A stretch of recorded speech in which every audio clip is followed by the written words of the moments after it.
il a rejoint, comment on appelle dans sa famille politique, on ne parle plus de choses. Moi, le successeur, aujourd'hui, j'assume les fonctions, malgré tout ce que nous faisons ensemble, les gens estiment. Aujourd'hui, en lançant la 3e phase, donc Bako est maintenant de l'autre côté. Vous savez, c'est peut-être lié à la fonction. Ce que je veux vous dire, il y a une chose. Avant même qu'on ne soit superviseur général de la CPS-LP, vous avez écouté Saka Fikara qui est passé ici sur ce plateau, qui a avoué qu'il y a 3 tendances au niveau du G13. Tendance ABT, tendance Union fait la Nation, lui-même il est proche de l'Union fait la Nation, et tendance Boni Yahi, il a parlé de vous. Il y a tendance, avant même que vous n'allez au niveau de la CPS, au niveau du poste de superviseur général. C'est des polémiques, hein? Il y en a au sein du G13 qui ont déjà pris des positions. Et vous? Moi, ma position, c'est une position interne de G13. J'ai toujours dit, je sais dans quelles conditions nous avons mis en place le G13. Je sais ce que nous visons comme idéal. Et notre objectif a toujours été ceci, que le G13 s'affirme comme force politique incontournable sur l'échiquier national. Vous êtes où? Quelle est votre position? Ma position, c'est que le G13 doit avoir son propre candidat à l'élection présidentielle. Que le G13 doit avoir sa propre liste pour les élections législatives. Et vous avez dit, vous avez pris le chemin pour? Vous sentez que vous avez pris le chemin pour? Nous sommes dans des débats, nous tenons des réunions. À l'interne actuellement? Bien entendu. D'accord. Donc c'est des débats qui sont en train d'être menés. Et nous trancherons le moment venu. D'accord. On revient à la LEPI si vous le voulez bien. Merci. On a toujours entendu ce discours depuis le début, lorsqu'il y avait des critiques. On a dit la LEPI c'est un outil de développement. André en a parlé tout à l'heure, que ce n'est pas seulement pour les élections, ça doit servir à toute autre chose sur le plan des impôts, sur le plan de développement, ainsi de suite. Mais le rythme qu'on a pris actuellement, avec tout ce qu'il y a autour comme polémique, est-ce que vous, à mes consciences, vous sentez que cette LEPI que beaucoup de personnes décrivent, est-ce que c'est vraiment une LEPI de développement? Alors, je préfère parler, moi, de la LEPI et non de cette LEPI. La LEPI, la seule que nous avons réalisée, c'est la LEPI légale. Il y en a une illégale? Ça, je ne sais pas. Vous avez dit légale? Légale. C'est-à-dire, quand vous dites cette LEPI, j'ai comme l'impression que... parce que c'est une loi quand même de la République que nous sommes en train d'appliquer. Est-ce que ce que nous sommes en train de faire va servir à des fins de développement? Nous avons la conviction que, et plus que les aspects politiques de la LEPI, ce sont les aspects du développement qui sont les plus importants.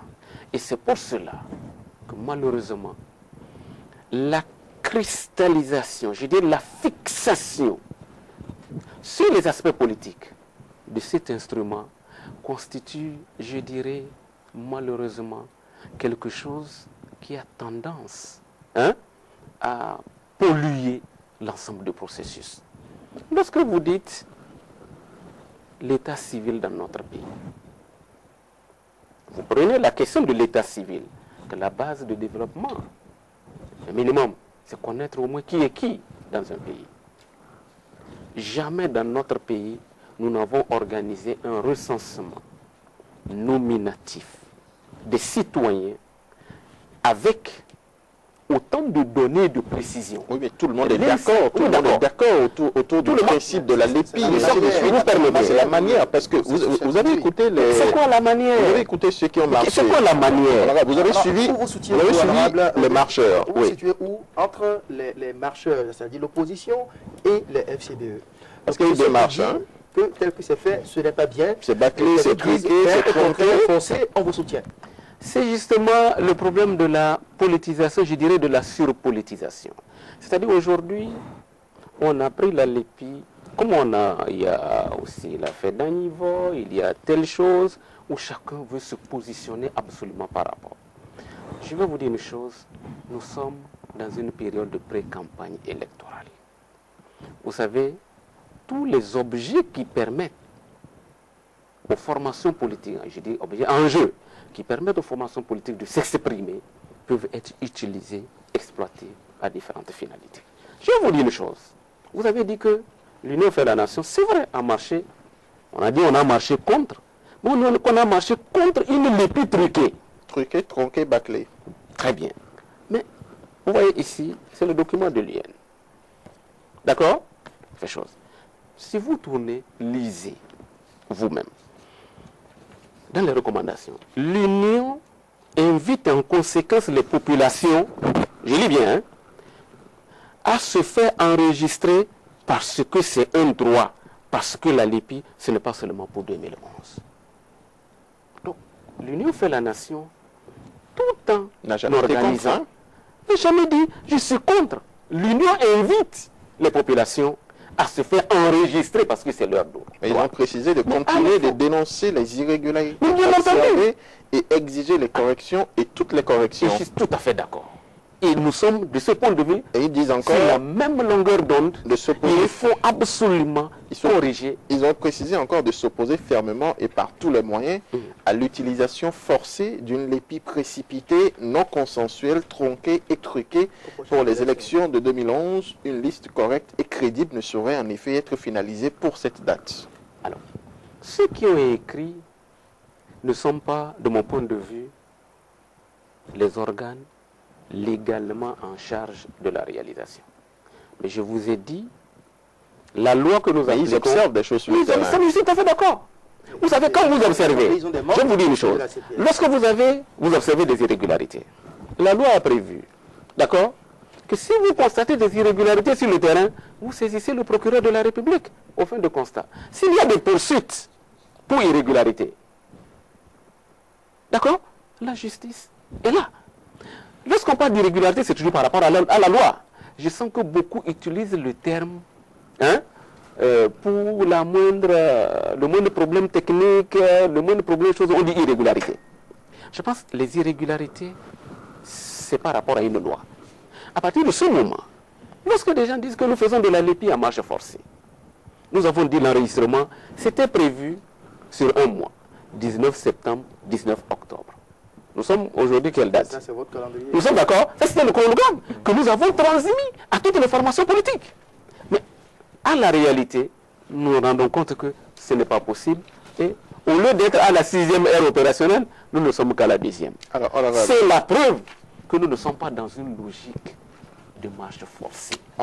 Nous sommes dans une logique de la flexibilité, hein, et de la prise en compte, hein, de la réalité du temps dans l'évolution de Que répondez-vous aux explications de Michel Macron, qui est aussi un expert des questions électorales?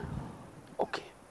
Je ne voudrais pas, je dirais, me mettre dans une logique de polémique. Mais ce que je voudrais dire, quand il prêche le chaos pour ce pays, il n'est pas le seul à le dire, hein, il y en a beaucoup qui le disent. Je crois que votre position risque d'amener le chaos dans le pays. C'est ce que j'ai dit, il prêche. Je Pas- ne crois pas pas. le seul, il y en a d'autres Je qui ne le crois disent pas. aussi. Je voudrais rassurer les uns les autres que dans la situation où nous sommes au Bénin, il n'y a aucun risque de chaos, à moins de forcer le chaos. Lorsque vous dites chaos, ça veut dire qu'il n'y a aucune porte de sortie. Nous sommes dans une impasse totale et donc chose. Non, je préfère qu'on dise oui, avec les dernières décisions de la Cour constitutionnelle, on est comme dans une sorte d'enfermement. D'accord? Par rapport à la LEPI, par rapport aux lois électorales, par rapport à un certain nombre de choses. Je pense que notre pays a suffisamment d'intelligence pour que, le moment venu, nous puissions trouver comment l'appelle-t-on la porte de sortie. Globalement, à moins de 6 mois des élections, à quel moment nous allons trouver cette porte de sortie avec les dernières décisions de la Cour constitutionnelle? Vous, à l'Assemblée nationale, vous avez dit que vous réfléchissez. Comment pensez-vous qu'on pourra sortir de cette situation-là? Je pense véritablement que, avec les décisions de la Cour constitutionnelle, il y aura une grande partition à jouer, à la fois par la Cour constitutionnelle et l'Assemblée nationale le moment venu. Elle pourrait faire quoi à la Cour constitutionnelle? Si nous nous rendons compte, par exemple au 31 décembre, ou peut-être même au 15 décembre, avant même, que ce que nous sommes en train de réaliser n'est pas achevé ou ne peut pas être achevé dans des délais raisonnables, nous allons écrire saisir l'Assemblée nationale, la Cour constitutionnelle, d'accord, pour la prise de dispositions qui s'impose. Nous sommes d'accord. Là, on serait à 3 mois et comme ça, dans la précipitation, Il n'y aura pas de précipitation. Je pense que la loi portant règle générale qui est en cours, qui a été votée, c'est vrai, la Cour a émis quelques observations de forme. La Cour, ça retourne à l'Assemblée nationale pour la mise en conformité, mais il est prévu que la Sénat soit installée 120 jours avant la date des élections. Des premières élections. Donc 4 mois. Et si la Sénat est installée, la même loi prévoit que la CPS, l'EPI, les organes en charge de la réalisation de la LEPI, mettent à disposition de la Sénat les données électorales obtenues au moment où la Sénat serait installée. C'est pour cela que je dis, il n'y a pas d'impasse. Il y a donc ce sont les listes que vous avez confectionnées au niveau du porte-à-porte qui vont être utilisées. La Sénat, une fois installée, va en décider. Oui. Est-ce que vous pensez que, les choses évoluent? C'est pour ça que je dis, il n'y a pas d'impasse. Le chaos après non n'est pas de mise. On pourra installer une Sénat? L'installation de la Sénat, je pense que c'est la loi d'abord, donc la mise en conformité à l'Assemblée nationale. Nous sommes dans une session extraordinaire qui va prendre fin très bientôt. Et si j'ai bonne mémoire, si la programmation est respectée, le 28 octobre prochain va s'ouvrir la session budgétaire, donc une session ordinaire. Il y a beaucoup donc de mise en conformité ou de deuxième lecture ou autres qui se feront rapidement. Et je crois qu'on pourra faire les choses dans les délais. Et étant donné aussi que les processus ont été engagés avant les délais de conclusion de 6 mois. Je dis, les lois électorales ont été engagées avant les choses, donc de mon point de vue, on n'est pas aussi dans une... On est presque à la fin, juste une question. En France, Arif Aribako oui. dit la deuxième phase de l'enregistrement des Béninois de France devrait commencer le 22 octobre. Hier, il est allé au consulat de Lyon, la porte était fermée et lui, il vit à 200 km de Lyon et il se demande qui va lui rembourser ses frais de déplacement et à quand véritablement la deuxième phase. Il s'appelle Malik et il vit en France. Je vous remercie, c'est très intéressant. Je crois qu'avant d'engager n'importe quelle phase, il y a des décisions que nous prenons, il y a des annonces que nous faisons. Nous avons effectivement lancé, il y a une campagne de sensibilisation sur le recensement des Béninois de l'extérieur. Ensuite, on a organisé le recensement des Béninois de l'extérieur du 27 septembre ou, je pense, au 13 octobre. Au 13 octobre, soit environ 17 jours. L'opération s'est déroulée. Nous n'avons même pas encore reçu l'ensemble des formulaires individuels remplis par les autres. Donc ils devront attendre. Quand nous allons recevoir, parce que la loi a prévu que tout soit envoyé par valise diplomatique au Bénin, que tout soit saisi au Centre national de traitement et après, les kits vont être préparés et envoyés. Donc tout ça là fait partie aussi